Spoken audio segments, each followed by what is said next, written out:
이번 차시에는 제2공화국의 성립과 제2공화국을 무너뜨리는 5.16 군사 쿠데타에 대해서 살펴보도록 하겠습니다.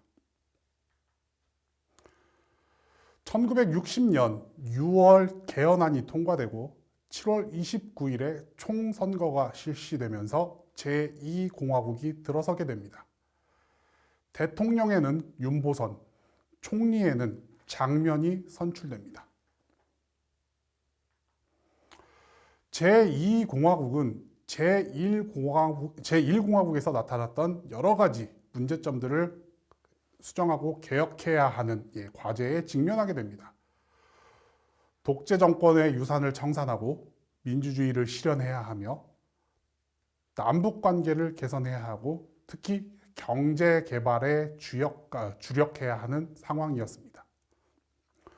자유민주주의 원칙에 입각해 독재 정권의 잔재를 청산하고 민주주의 가치를 실현하기 위해 여러 가지 제도적 개혁을 이 공화국에서는 단행을 하게 됩니다.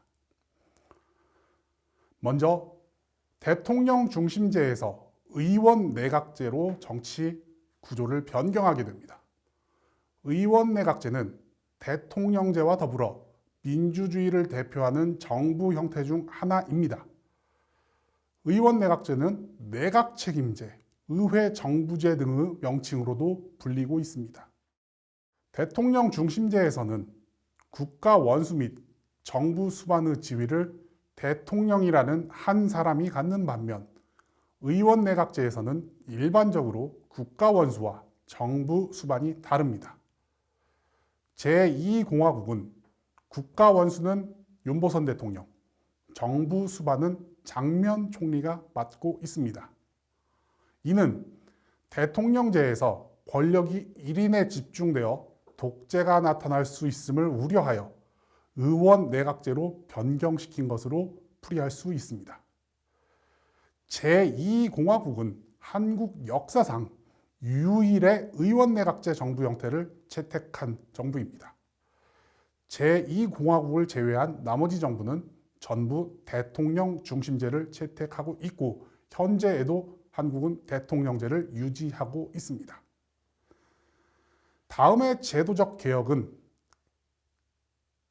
의회를 이원 시스템으로 분리한 것입니다. 즉 양원제 시스템으로 분리한 것인데 참의원과 민의원을 설치하게 됩니다. 참의원은 상원에 해당하고 민의원은 하원에 해당합니다.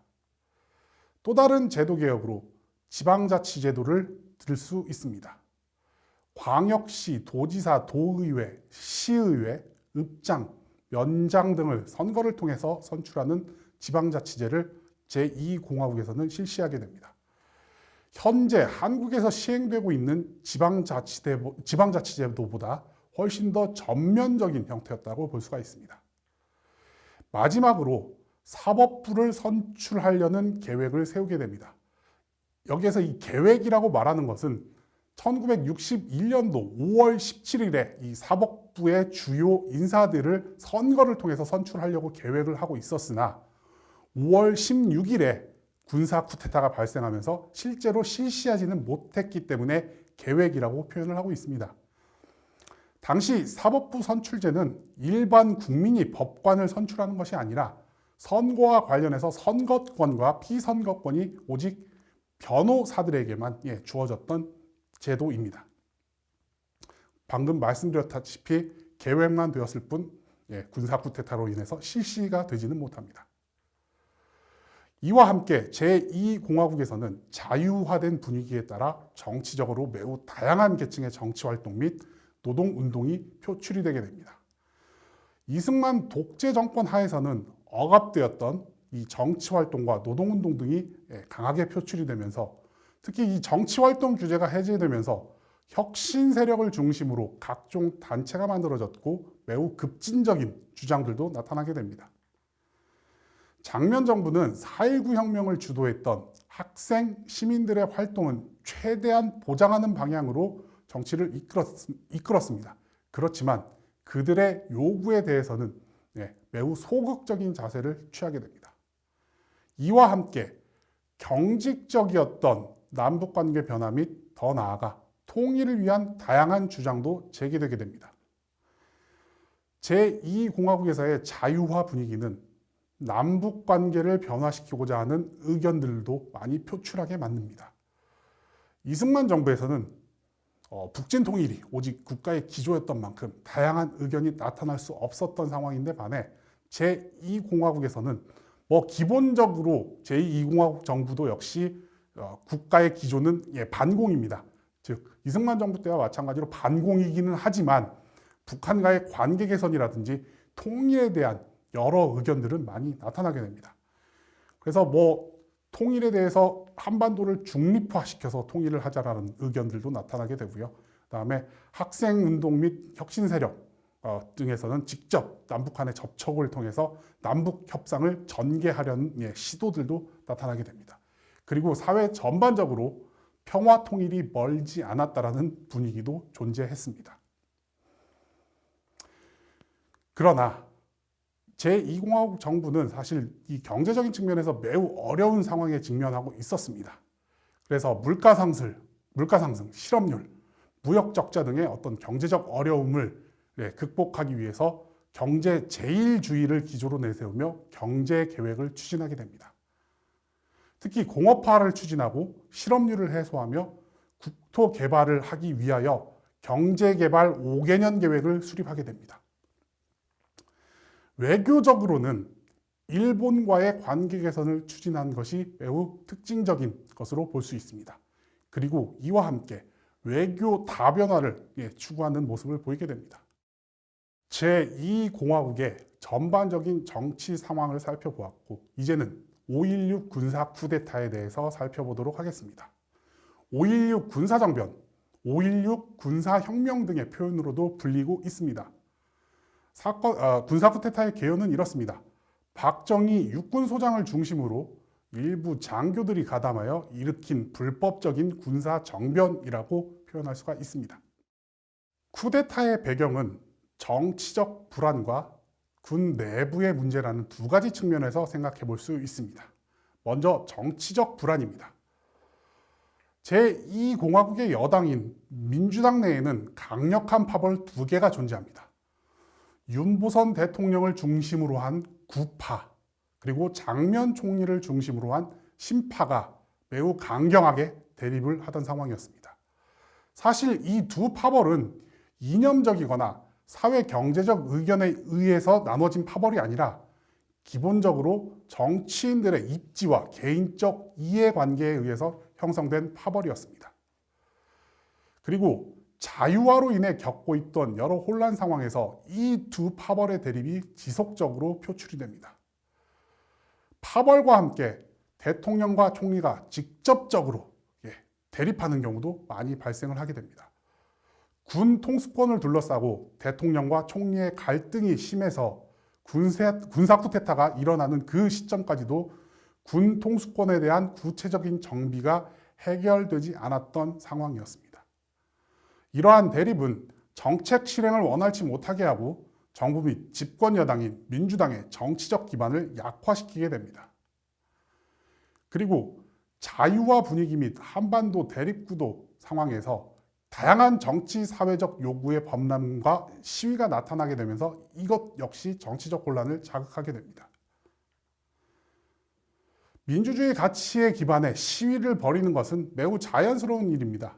그렇지만 문제는 이제 분별이나 제한 없이 너무 많은 시위가 발생해서 사회 및 정치 불안이 가중되었다는 것입니다. 제2공화국 11개월 동안 2천여 건의 시위가 발생했고 시위 참가자만 100만 명을 넘어서게 됩니다. 거의 매일 7개에서 8건의 시위가 발생을 하고 매우 사소한 이유로 시위가 발생을 하기도 하고 심지어 시위를 그만하자라는 시위도 발생을 하게 됩니다. 이러한 정치적 문제와 함께 군 내부의 문제도 쿠데타의 배경으로 생각을 해볼 수 있습니다. 한국군은 한국전쟁을 치르면서 양적으로나 질적으로 팽창을 하게 됩니다. 이와 함께 한국군 장교들은 미군들로부터 새로운 군사 지식과 과학 기술을 습득했고 고급 지휘관들은 미국 유학이나 연수 프로그램에 선발되어 미국의 선진 시스템을 경험하고 습득했던 상황이었습니다. 이에 반해 정치 및 사회는 여전히 과거 일제 강점기 시절의 시스템이 유지되던 상황이었습니다. 따라서 군의 엘리트 의식이 강했고 무능한 관료 및 특권층에 대한 군의 불만이 존재하던 상황이었습니다. 그리고 군의 조직이 비대해지면서 인사적체가 발생하고 다수의 장교들의 불만이 극심해졌던 상황이었습니다. 이러한 상황에서 1961년 5월 16일 새벽 3,500여 명 정도의 군 세력이 한강을 넘어 군사 쿠데타를 감행하게 됩니다. 정치 사회적 혼란을 수습하고자 부득이하게 군이 나섰다는 명분을 펼치게 됩니다. 그렇지만 명분이 무엇이든지 간에 합법적으로 세워진 제2공화국 정부를 전복시키고 권력을 장악한 군사 쿠데타임은 분명하고 불법이고 위헌적인 행위임은 주지의 사실입니다. 이들은 주요 기관을 점령하고 군사혁명위원회를 조직하여 입법, 사법, 행정, 삼권을 장악을 하게 됩니다. 그리고 반공태세 강화, 미국 및 우방과의 연대 강화, 부정부패 해소, 경제문제 해결 등을 포함한 혁명 공약을 발표를 하게 됩니다. 또한 의회, 국회를 해산시키고 일체의 정치 활동을 금지시키게 됩니다. 쿠데타 과정에서 주한미군 사령관 및 주한미 대사대리의 현 정부, 즉 2공화국 정부 지지 성명, 반쿠데타 성향의 한국군 등으로 난관에 봉착을 하게 됩니다. 그렇지만 반대 세력을 체포하고 장면 총리가 빠르게 사퇴하고 그리고 이러한 상황에서 미국이 군사 쿠데타를 인정하는 이러한 행위들을 통해서 결국은 군사 쿠데타를 성공시키고 이 군 세력은 합법성을 주장을 하게 됩니다. 제2공화국은 채 1년도 되지 않아 붕괴되었고 군사정부를 뒤이어 제3공화국이 들어서게 됩니다. 이 5.16 군사 쿠데타는 한국 민주주의를 후퇴시켰고 한국 사회의 군사 문화를 만연시킨 시작입니다.